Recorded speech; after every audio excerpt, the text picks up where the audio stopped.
what we thought was going to be a good thing, you know. And the lads was quite happy about it. This was the ship that was to take them to Japan.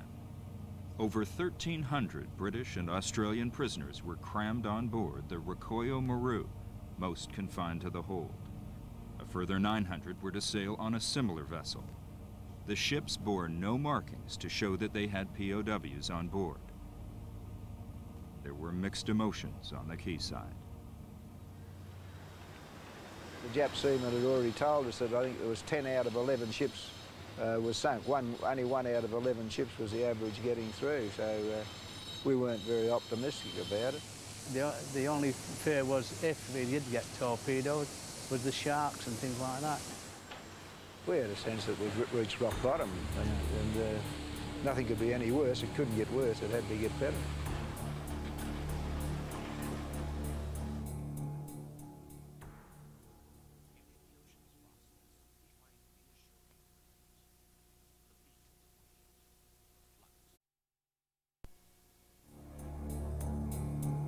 The convoy of 9 ships began the crossing on September the 6th, 1944.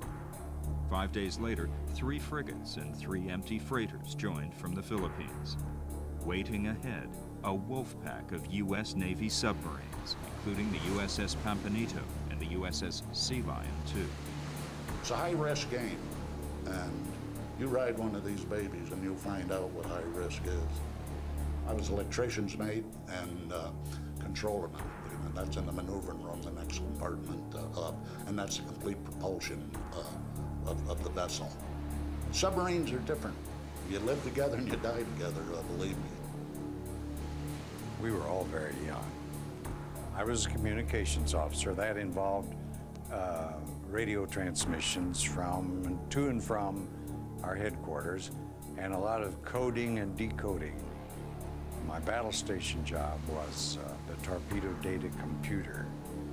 We took the information from the periscope that the captain would give us, and we put all that in this computer, and it would crank out a solution.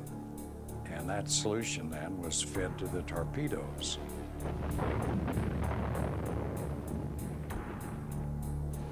Morale was usually high.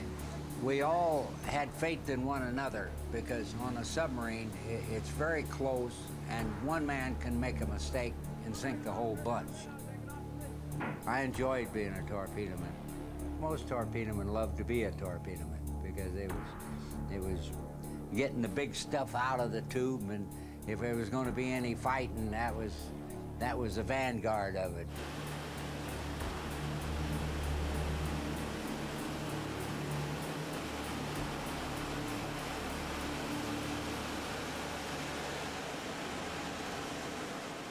We didn't know how long it would take us to go to Japan. We knew the odds of being sunk were pretty high. We all hung on to the hope that if we did get sunk, somehow or other we'd get away and get home. At night time, you didn't hear nothing, only the movement of the ship, the creaking of the ship. The corvettes and the destroyers was circling around all the time, in case we were in an attack. We knew something hot was going to come off. We knew that there was going to be a convoy coming out of Singapore. Pull them back, throw them up. This is the speed of the whole thing. They all light up real nice when you're underway. I lost a cousin at Pearl Harbor. I was mad at the Japanese. Furious, and I couldn't wait to get at them, and that attitude was typical. On the sea line, you could hear the whole show going on that they would be calling back, well, the range has changed, the range has not changed, the range is 2,000, get the angle on the bow. Our radar scope showed several ships, and we just went in and shot the first ones we came to. The Rikoyo Maru was targeted. When the torpedoes go off in the spread, then you start counting. Everything is silent in the room. You can almost feel the pulse of the other torpedo men that are in the back of the room. Somebody shouted torpedoes, and we looked over the side and the wake of the two torpedoes coming towards us, and we thought, well, that's it, we've had it. It wasn't a bang, it was a boom, you know, and that's about the way it was sound, boom, and you feel the shock waves of it. Japs were yelling, our chaps were yelling, and it was obvious there was another one coming, and then that hit. Hundreds of men leapt for their lives into the water. Many had life jackets. Others were clinging to anything that would float. Hours later, the USS Pampanito would strike. We fired 6 fish forward, and one hung up in the tubes, which we call a hot run, and is very dangerous because it can blow up at any time. Then we made it turn around, and we dropped these 4.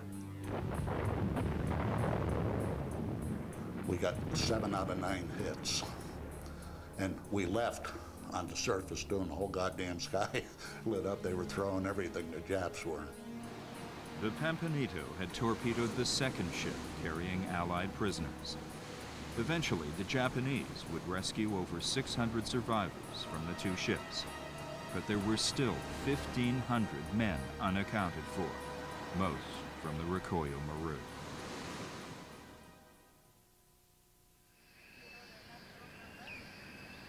Well, the only thing that I can say about it is bloody humid like it was in that bloody ship. Oh, but it's a beautiful place. Beautiful place, isn't it? Yeah. Wilf and Ray have arrived on Tiamat, an island they sailed past half a century ago. They've come here to relive the most harrowing part of their battle for survival, events that would be too painful to recall for many years. Much of what they witnessed while adrift without food or water continues to haunt them. There was a strange sense that for the first time for that nearly 3 years you were a free man. There was enough of us there to be our own boss, and the Japs could do nothing about it, and we felt free. And if anyone felt threatened, there was a few chaps particularly, I can remember 2 of them particularly, who would swim anywhere to push a Jap under, the 2 of them in concert. And I don't know how many they killed, but both of them drowned from there, couldn't get back to the main bunch. Japs would then drop in depth charges, which was hitting your stomach was coming up. It was a very horrible sensation. And then one destroyer went straight through the lads, killing some of them. A boat came through looking for Japanese amongst us, and of course there was none left by that time. The Jap officer in the bows had pointed what looked like a Luger pistol at us and was just saying, "Goodbye, you all die. Goodbye, you all die." That was the message we got from him.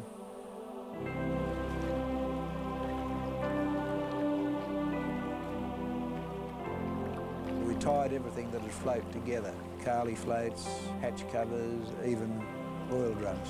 And you took a turn out of the water, sitting up. You weren't completely out of the water because the waves just lapped over.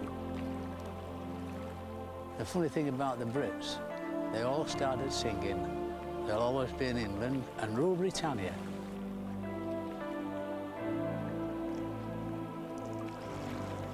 Temptation to drink the sea was unbearable.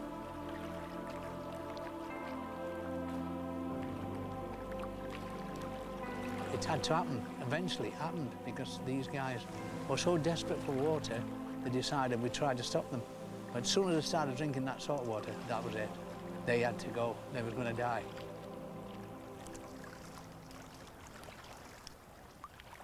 We saw sharks once, I think about the second day, and there was one Japanese seaman we could only construe. He was off one of the oil tankers, laying on a bit of wood, or tied onto a bit of wood, badly burnt.